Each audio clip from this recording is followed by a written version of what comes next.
एकदम नवीन पद्धतीचं fruit custard मी तुम्हाला आज करून दाखवते आहे। हे फ्रूट कस्टर्ड तुम्हाला उपवासाला देखील चालणार आहे, कारण यात नेहमीची कस्टर्ड पावडर नाही आहे। मी त्यासाठी वेगळं काय घातलं आहे हे तुम्हाला रेसिपी करताना दाखवते। नमस्कार, मी अश्विनी। आज उपवासाचं वेगळ्या पद्धतीचं आरोग्यवर्धक असं मी तुम्हाला फ्रूट कस्टर्ड दाखवते। यासाठी मी इथे पहिल्यांदा सब्जा बी म्हणजे तुळशीचे बी घेतलाय, अर्धा चमचा ते भिजत ठेवलाय 5 मिनिटांकरिता।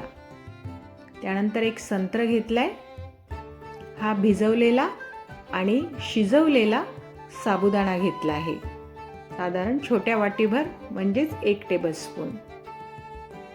त्यानंतर एक मोठी वाटी भरून मखाणे घेतले आहेत। मखाणे हे पौष्टिक तर आहेत आणि दाटसरपणा यायला सुद्धा आपल्याला मदत होणार आहे। आता हे मिक्सरला लावून याची पावडर करून घ्यायची आहे। पावडर केल्यानंतर यामध्ये साधारण मध्यम आकाराचे 3 चमचे साखर घालायची आहे। साखरेऐवजी तुम्ही गुळही घालू शकता, पण गुळाने चवही बदलते आणि रंगही। आता बघा, हे ओलं नारळ घेतलंय, हे नारळाचं पाणी। आपल्याला हेच पाणी घालून याचं दूध करून घ्यायचं आहे आणि हे दूध साधारण आपल्याला मध्यम आकाराचा जो कप असतो आपला, त्या कप भरून दूध हवं आहे। हे दूध न गाळताच आपण वापरणार आहोत। आम्ही याला कलपी खडी साखर म्हणतो, तुम्ही काय म्हणता ते सांगा मला। आता यानंतर साधारण 2 चमचे डाळिंबाचे दाणे आणि आपला शिजवलेला जो साबुदाणा होता तो यात टाकून घेते आहे।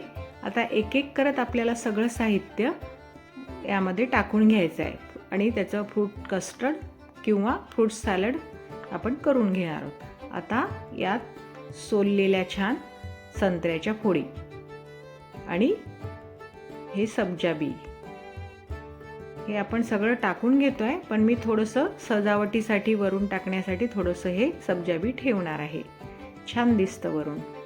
त्यानंतर आता यामध्ये आपण नारळाचं दूध टाकून घेणार आहोत। नारळाचं चौथ्या साईड टाकल्यामुळे काय झालं की फायबरसुद्धा मिळतं, पोट त्याने साफ राहतं छान आणि सॅलडला घट्टपणासुद्धा येतो।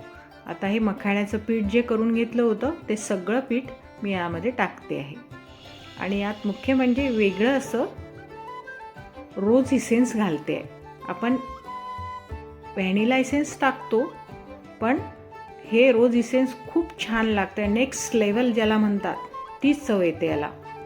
आता हे सगळं टाकल्यानंतर काय करायचं, हलक्या हाताने भरपूर थोडासा वेळ देऊन एकजीव करून घ्यायचं। हलक्या हाताने करायचं म्हणजे त्यातल्या गोष्टी फुटल्या जात नाहीत। फक्त आपल्याला यातल्या पिठाच्या गाठी मोडायच्या आहेत, बाकी सगळं फळं वगैरे जे काही आपल्याला जे टाकू, आता मी हे 2 प्रकारची फळं टाकली आहेत, तुम्ही अजून कुठली टाकायची असेल तरी टाकू शकता। आपल्याला हे सगळं साहित्य आहे, हे पौष्टिक साहित्य आहे आणि आपल्याला आधार येण्यासाठी आपण साबुदाणा थोडासा घातला आहे, कारण बाकी काही घातलं भगर वगैरे तर चव बदलेल, म्हणून आपण साबुदाणा घातला आहे। आता मी इथे 1 चमचा मोठा म्हणजे कप, अर्धा कप मिल्क पावडर घेतली आहे आणि त्यात पाणी घालून घेते आहे, कारण आपण आंबट फळं घातल्यामुळे आपण इथे दूध घेत नाही आहोत। आता मिक्सरला याचं दूध करून घ्यायचं मिल्क पावडरचं आणि ते यात घालायचं आणि आता छान एकजीव करून घ्यायचं सगळं, हे हलवून हलक्या हाताने आणि 1 ते 1.5 तास किंवा 2 तासही छान फ्रीजमध्ये सेट करायला ठेवून द्यायचं। थंडगार पण होतं ते, सेट पण होतं, थोडं घट्ट होतं, त्यातला मखाणा फुलतो।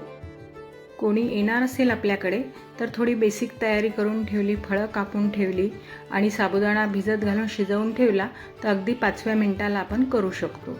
किंवा तुम्ही साबुदाणा स्किप पण करू शकता, साबुदाणा नाही घातला तरी पण हे फ्रूट कस्टर्ड तुम्ही नक्कीच करू शकता। खूप छान होतं, खरंच करून बघा आणि मला नक्की सांगा कसं वाटलं तुम्हाला हे। अगदी यात इसेन्ससुद्धा वेगळा आहे आणि फळंसुद्धा वेगळी आणि साहित्यसुद्धा वेगळं आहे। चला तर मग भेटूया।